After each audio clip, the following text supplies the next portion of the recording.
Рахмат, медер мырза, 1 мүнөткө сизди бул жакка чакырайын. Сиз атыңыз ким эле? Мен аты жөнүм Мунарбек.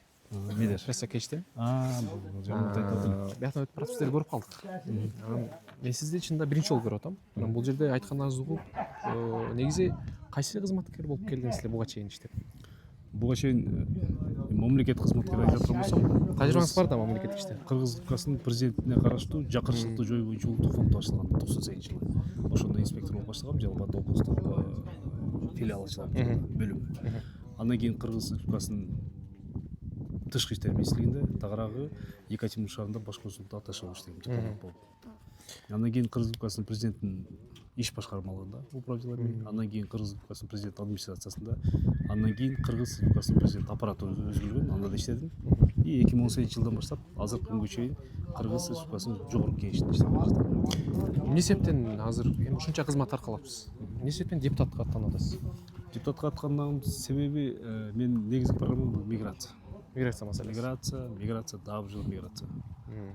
Себеби дегенде мен миграцияда болгом өзүм, мигранттардын арасынан чыккам, ысык суун көргөм. Миграцияда жүрүп дагы мен ал кандай десем, бир жон териме, өзүмө, чөнтөгүмө же болбосо үй бүлөм үчүн эмес, ошол мекенде иштердим, чет өлкөдө мекенде укугун коргоо жаатын иш алып баргам. Азыр да ошол боюнча иштеп атам. Кыргыз Республикасынын жогорку кеңеш төрагасына караштуу миграция маселе боюнча кеңеш бар. Ошол жерде эмгектенем. Ошол кеңештин жана артында турган команданын бир топ пландары, мыйзамдары, программалары бар. Ошолор кайсы бир деңгээлде токтоп калган, ошону бир жогорку деңгээлде ишке ашыруу максатында баратабыз. Бир мамлекет, мекендештер, анан жарандык коом бир багытта иш алып бара турган болсо, кызганбай, дагы бир жолу айтам, ачык эле айтам, кызганбай берип, колунан келбей, жеке тарапка берип ишке ашыра турган болсо, көп нерсени чечсе болот. Ошо кызганычты жоё турган мыйзам чыгарайын деген оюңуз барбы? Бар. Мыйзам, ал кызганычты жоё турган мыйзам ошол эле мамлекеттик уюм болсун. Бирок сиз билсеңиз керек, мамлекеттин 3 функциясы бар да. Саясатты иштеп чыгарат, саясатты ишке ашырат, ошол ишке ашырган нерсени өзү билиш керек да. Азыр мамлекет ошол нерсени эсер мезгилинде кылып, 3 функцияны өзүнүн мойнуна илип алып, кыйналып атат. Азыр карасам бу жерде бир 4-5 эле адам турат.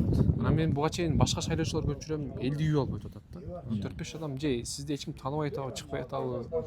Ошо суроо. Биз ылдый жакта көрсөңүз керек, жетиштиңизби, жетишпедиңизби, бардык талапкерлердин мындайча айтканда жыйыны болду ошол. Биз өтүп баратып эле аксакалдарды көрүп токтоп. Жолдон эле токтодуңуздар. Учурашып коелу деп токтогон жерибиз. Чоң рахмат, ишиңиз келип болсун. Ийгилик кылайын. Бирге болсун. Рахмат.